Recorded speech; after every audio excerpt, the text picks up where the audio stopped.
Hello student, welcome to botany of class. MGP university की सारी update पाने के लिए अभी हमारे चैनल को सब्सक्राइब कीजिए एंड बेल आइकन दबाना ना भूलने से कि सारे नोटिफिकेशन टाइम टू टाइम आपको मिल जाए, किसी जानकारी से वंचित ना रहे। तो देखिए, आज हम बात करेंगे ई केवाईसी कैसे करें। अगर आपको स्मार्टफोन और टैबलेट चाहिए तो 101% आपको ये स्टेप फॉलो करने होंगे। अब देखिए, आपके मिल गई है, काफी बच्चे कह रहे होंगे कि हमें स्मार्टफोन और टैबलेट मिल चुके हैं। तो देखिए, तब भी आपको ये स्मार्टफोन और मिलने के बाद में भी उसका वेरिफिकेशन करना होगा। देखिए, अभी नहीं तो थोड़े दिन में आपको दिखेगा मैसेज और नोटिफिकेशन आएगा कि आपको स्मार्टफोन का टैबलेट का वेरिफिकेशन करना है। तो देखिए, वेरिफिकेशन कैसे करेंगे, ऑनलाइन साइट पे जाके आपको खुद से वेरिफिकेशन करना है। स्टेप बाय स्टेप सीधा सीधा सिंपल प्रोसेस है, कोई इसमें रॉकेट साइंस नहीं है। आपको जैसे जैसे बताता जाऊं वैसे वैसे आप करते जाइए, सिंपल सा प्रोसेस है। अब देखिए, इसमें काफी एरर भी आ रहे हैं, तो वो एरर कैसे ठीक होंगे उसके लिए भी हम जानकारी देंगे। देखिए, सबसे पहले मैं आपको दिखा दूं तो कुछ इस तरह से आपको देखने को मिलेगा इंटरफेस। तो इसको कैसे सॉल्यूशन को इसको कैसे सही करेंगे, हम क्या इसका सॉल्यूशन है वो भी बताएंगे। तो बने रहिए वीडियो में लास्ट तक और बताऊंगा मैं स्टेप बाय स्टेप कि इसको कैसे वेरीफाई करना है आपको अपने आधार से। इसमें आपको आधार चाहिए होगा, मतलब आपका नंबर लगा होना चाहिए जिससे कि वो ओटीपी जाए उस पर,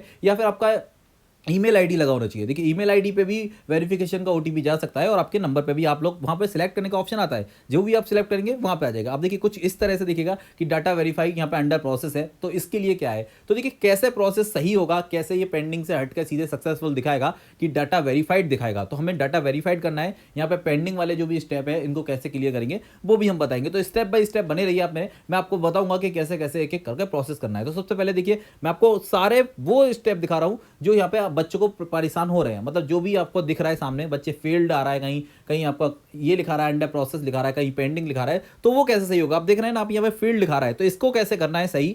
तो देखिए, सबसे पहले आप देख रहे हैं यहाँ पे नीचे क्या लिखा है कि आपको लॉग इन करना होगा। ठीक है, मेरी पहचान, यहाँ पे एक तुरंत लिंक खुलेगा, इसके नीचे ही लिंक लेगा। तो चलिए फिर देर ना करते हुए सीधे डीजी शक्ति की ऑफिशियल वेबसाइट पे चलते हैं, जहां से जाके आपको वेरिफिकेशन करके दिखाऊंगा। तो सीधे सीधे आपको गूगल पे सर्च करना है डीजी शक्ति, और जैसे ही आपको पहला वाला खुलेगा साइट, उस पर क्लिक कर लेना है। आपको इस तरह से कुछ दिखेगा। आप देख रहे हैं ना यहाँ पे कि ये देखिए पूरा यही वेबसाइट है। आप लोग थोड़ा धोखे में मत आ जाना, यही ऑफिशियल वेबसाइट है। इसी पे जाके आपको सही करना है अपना जो भी आपका उसमें करेक्शन करना है। आप देख रहे हैं, आप यहाँ पे लिखा है मेरी पहचान पोर्टल के माध्यम से केवाईसी, बस इस पर ही क्लिक कर देना है। आप यहाँ से देखिए, ये ऐड आएगा, इसे हटा देना है यहाँ से। और जैसे ही आप इस पर क्लिक करते हैं तो देखिए यहाँ पे पूरा वेरीफिक। आप देखिए, ऐसा कुछ भी रॉकेट साइंस नहीं है जो कि आप लोग एग्जामिनेशन फॉर्म में या फिर भरते हैं तो आप नहीं भर पाएंगे इसे। इसमें जो भी पूछा जाए आपको, देखिए आप एमजीपीआरयू से हैं, सीधे सीधे एमजीपीआरयू इसमें लेके Mahatma Jyotiba Phule rural university select करना है। आप आपके कॉलेज का नाम लिखना है, इंस्टीट्यूट से आप पढ़ रहे हैं आपके कॉलेज का नाम। देखिए, जैसे ही आप एमजीपीआरयू लिखेंगे यहाँ पे सिलेक्ट हो जाएगा महात्मा ज्योतिबा फुले रुरल यूनिवर्सिटी। उसके बाद में सारे के सारे उसी के कॉलेज खुल जाएंगे। अब आप किसी भी उत्तर प्रदेश के किसी भी कॉलेज से, किसी भी यूनिवर्सिटी से क्यों ना हो, आप यहाँ पे सब देखेंगे सारे के सारे। जैसे ही आप इंस्टीट्यूट यहाँ पे आप डालेंगे ना, यूनिवर्सिटी का नाम डालेंगे, उधर सारे इंस्टीट्यूट और कॉलेज के नाम आ जाएंगे। तो अब यहाँ से आपको सिलेक्ट करना है। जैसे कि मैं आप देखिए, आपको एग्जांपल के तौर पे यहाँ पे बरेली कॉलेज यहाँ पे सिलेक्ट करके दिखा देता हूँ, और फिर मैं डालता हूँ इनवैलिड नंबर। देखिए, आपको पता होना चाहिए, ये आपके एग्जामिनेशन फॉर्म में भी होता है, तो आपको सबको पता होगा। और एक ही इसमें क्या है कि हर बार देखिए काफ़ी बच्चे आपने एग्जामिनेशन फॉर्म भरे होंगे, तो आपको इसमें कोई दिक्कत नहीं होने वाली। अब सीधे सीधे जैसे ही आप एंटर करेंगे तो देखिए आपके सामने कुछ इस तरह से खुलेगा। अब मैं आपको दिखा देता हूँ। देखिए यहाँ पे, देखिए ये देख रहे हैं आप लोग, जैसे ही हम यहाँ पे एंटर करते हैं, सर्च कर मैं डाल देता हूँ यहाँ पे। देखिए, इसके बाद कैप्चर डालते हैं। ये कैप्चर को आप सही से दोबारा डाउनलोड कर सकते हैं, अगर आपकी समझ में नहीं आ रहा है तो यहाँ से रिफ्रेश करके कैप्चर भी आपको मिल जाएगा। तो जैसे ही मैं कैप्चर देखिए यहाँ पे चेंज करके डालता हूँ, फिर देखिए आपको कुछ इस तरह से दिखेगा। देखिए, मैं एक हाइड कर दिया मैंने इसको। ठीक है, अब ये देखिए आप यहाँ पे father name, mother name, student का ईमेल आईडी, स्टूडेंट का डेट ऑफ बर्थ वगैरह सब कुछ निकल के आ जाएगा। लेकिन हमें इसके सबसे नीचे जाना है। आप देखिए, जैसे ही हम इसको ऊपर करेंगे, अप करेंगे, तो यहाँ पे नीचे क्या लिखा आएगा आप देख रहे हैं। तो देखिए, इसके बाद में आपको दिखेगा यहाँ पे स्टेटस। तो यहाँ पे देख रहे हैं आप, आधार ई केवाईसी का स्टेटस यहाँ पे पेंडिंग आ रहा है। अब आपको कैसे सही करना है, कैसे वेरीफाई करना है, तो आपको दिख रहा है यहाँ पे ब्लू लाइन। तो यहाँ पे वेरीफाई करने के लिए मेरी पहचान के एक नए पोर्टल पे आपको जाना होगा। तो वहां से आप सीधे सीधे यहाँ पे क्लिक करेंगे और सीधे आप वहां पे पहुंच जाएंगे। अब वहां पे आपको क्या चाहिए होगा, एक यूजर नेम चाहिए होगा और एक पासवर्ड चाहिए होगा। अब आपने कभी उसका यूज ही नहीं किया तो मैं आपको बताऊं कि आपको एक न्यू क्रिएट करना होगा यूजर नेम और पासवर्ड। वो सिंपल है। देखिए, आप सीधे सीधे जैसे यहाँ पे क्लिक करते हैं आप पहुंच जाएंगे ऐसे पोर्टल पर। अब इस न्यू पोर्टल पे जाके देखिए आप लोग, अगर आपके पास यूजर नेम और पासवर्ड है तो आप यहाँ पे लॉगिन कर लीजिए, नहीं तो फिर आप देखिए न्यू यूजर नीचे लिखा आ रहा है, वहां से आप सीधे सीधे क्लिक कर दीजिए और फिर वहां पे आकर एक नया नया अकाउंट बना लीजिए, नई यूजर आईडी बना लीजिए, उसके बाद में नया पासवर्ड बना लीजिए। और मैं आपको बता दूं, असुविधा से बचने के लिए उसको नोट कर लीजिए, क्योंकि आप फिर बाद में भूल जाएंगे और फिर उसके बाद में आपको दोबारा से फॉरगेट का ऑप्शन देखना पड़ेगा। ठीक है, मैं आपको बता रहा हूं असुविधा से बचने के लिए। और देखिए, इसके लिए सबसे पहले आपको बता दूं, आपके आधार का आपके मोबाइल नंबर से कनेक्ट होना जरूरी है, या फिर आपकी ईमेल आईडी का कनेक्ट होना जरूरी है, जिससे कि वहां पे ओटीपी जाएगा और ओटीपी जाके वहां से कनेक्शन लिंक हो पाएगा। ये लिंक होना ज़रूरी है। अब देखिए मैं आपको बताऊँ, यहाँ पे सीधे-सीधे आपका नंबर डालना है। देखिए यहाँ पे एग्ज़ाम्पल के तौर पे भी यहाँ पे स्पष्ट दिखा दिया गया है कि कैसे वेरीफ़ाई होगा। ओटीपी जैसे ही आप नंबर डालेंगे, मोबाइल नंबर डालेंगे, उसका ओटीपी यहाँ पे वेरिफिकेशन होगा। उसके बाद में आपका जेंडर चेंज के यहाँ पे लिखना होगा, सिलेक्ट करने के बाद में उसमें आधार कार्ड। अब देखिए उसके बाद में नेक्स्ट स्टेप में यहाँ पे एक्सेप्ट करना है सीधे-सीधे आपको। उसके बाद क्या होता है, देखिए अभी मैं आपको बता रहा हूँ कि ये जो प्रोसेस है ना, ये वो प्रोसेस है जो कि सिंपल से आप लोग कर सकते हैं। अगर आपके स्टेटस में दिक्कत आती है, देखिए आप आधार व ई-केवाईसी इसी के बाद होगा, जस्ट इसके बाद ई-केवाईसी हो जाएगा। जैसे ही आपके पास यूजर आईडी हो जाएगी, उसके बाद में आप जैसे स्टेप करते हैं, वहां पे बस ओटीपी डालना होगा आपको। आधार के बाद में सीधे लिंक जाएगा, जैसे कि मैंने आपको दिखाया था यहाँ पे कि आप ईमेल पर या फिर अपने मोबाइल नंबर पे वो भेज सकते हैं ओटीपी। अब ओटीपी आ जाएगा तो वन टाइम पासवर्ड यहाँ पे आप डाल दीजिए, ये वेरीफाई हो जाएगा। और वेरीफाई होते ही वहाँ पे सक्सेसफुल का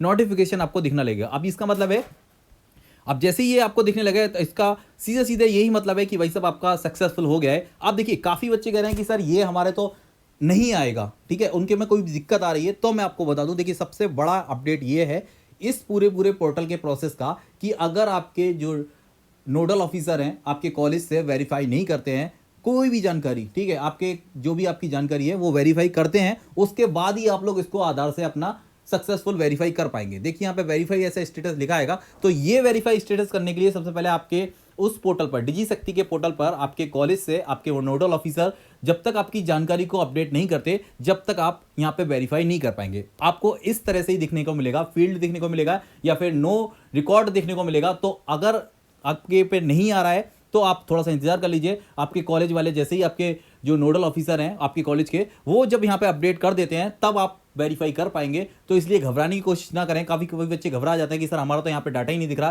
कि हमारे कॉलेज से कोई अपडेट ही नहीं हुआ, कि हमारा कॉलेज हमें क्या मिलेगा ही नहीं, जो भी हमारा जो डिस्ट्रीब्यूशन होना है टैबलेट और स्मार्टफोन का। तो देखिए इंतजार कर लीजिए, जैसे ही आपके नोडल ऑफिसर वहाँ पे वो अपडेट कर देते हैं जानकारी, उसके बाद आप लोग आधार से अपना वेरीफाई कर पाएंगे। और फील्ड वगैरह की स्टेटस में देखिए यहाँ पे पहले ही यहाँ पे इस साइड पे सब कुछ दिख रहा है कि भाई सब जाइए अपने नोडल ऑफिसर से बात कीजिए और फिर उसके बाद में ही अपडेट हो पाएगा। वहाँ से जानकारी अगर कहीं गलत भर गई है या फिर आपके आधार में कुछ गड़बड़ है, डेट ऑफ बर्थ वगैरह मिसमैच हो रही है, तो आप उसको सुधार कर लीजिए। ये सब कुछ स्पष्ट है। तो आप उम्मीद करता हूं कि आप लोगों के बात समझ में आ गई होगी, क्योंकि देखिए काफ़ी बच्चे घबरा कर सीधे यही मैसेज कर रहे हैं कि सर यहाँ पे डेट ऑफ बर्थ हमारी आधार में कुछ और है, यहाँ पे कुछ और गड़बड़ हो गया है, वहाँ से मिसमैच हो रहा है, या फिर कुछ भी तरह का कोई भी अपडेट नहीं आ रहा। तो देखिए सबसे अच्छा इसका ऑप्शन ये कि पहले अपने कॉलेज से जानकारी ले लीजिए कि अगर वो डाटा अपडेट हो गया है, अगर वो डाटा अपडेट होगा तभी वहां पे आपको वेरिफिकेशन का ऑप्शन दिखेगा, तभी आप वेरीफाई कर पाएंगे। अन्यथा आप वेरीफाई भी नहीं कर पाएंगे, क्योंकि जब तक आपका डाटा ही नहीं होगा तो आप वेरीफाई कहां से कर पाएंगे। तो वेरीफाई स्टेटस के लिए देखिए यहाँ पे साफ साफ इसमें देख दिया है, नाम, gender, data, date of birth. यहाँ पे अगर इनकेस कोई गड़बड़ होता है पोर्टल पे तो आप उसको सुधार करवा सकते हैं,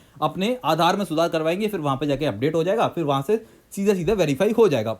तो उत्तर प्रदेश सरकार का एक अच्छा फैसला है जिससे कि सारा वेरिफिकेशन हो जाएगा। और देखिए सिंपल सा प्रोसेस है, ऐसा नहीं है कि ये बहुत बड़ा रॉकेट साइंस है, आप लोग नहीं कर पाएंगे। अगर आपके कॉलेज के नोडल ऑफिसर ने सारी जानकारी अपडेट कर दी डिजी शक्ति के पोर्टल पर, तो फिर आप उसको वेरीफाई अपने आधार से करेंगे और आपके वेरीफाई करने के बाद ही आपके जो आगे प्रोसेस है वो बढ़ेगी। उसके बाद में ये देखा जाएगा कि कब आपको मिलेगा। इसमें ये स्पष्ट नहीं है कि आपको कब स्मार्टफोन या टैबलेट दिया जाएगा। तो इसके लिए आप मैसेज ना करें कि सर हमारा वेरीफाई दिखा रहा है लेकिन आप बताइए हमें कब स्मार्टफोन और टैबलेट मिलेगा। तो ये आपके नोडल ऑफिसर ही बता सकते हैं कि वो कब वहाँ से आपके उनके पास आएगा और उसके बाद में वो डिस्ट्रीब्यूशन करेंगे। तो ये जानकारी आप अपने कॉलेज से लीजिए कि कब आपके पास में स्मार्टफोन आए हैं और वो हमें मिलेंगे। और मैं ये 100% आपको बता दूं कि आपका स्मार्टफोन आप ही को मिलेगा, आपका टैबलेट आप ही को मिलेगा, क्योंकि वो वहाँ पे ई-केवाईसी भी एक और होता है, एक और वेरिफिकेशन होता है, आपको पता होगा। ठीक है, तो मिलते हैं नेक्स्ट वीडियो में। Thank you for watching student, thank you for comment, thank you for support.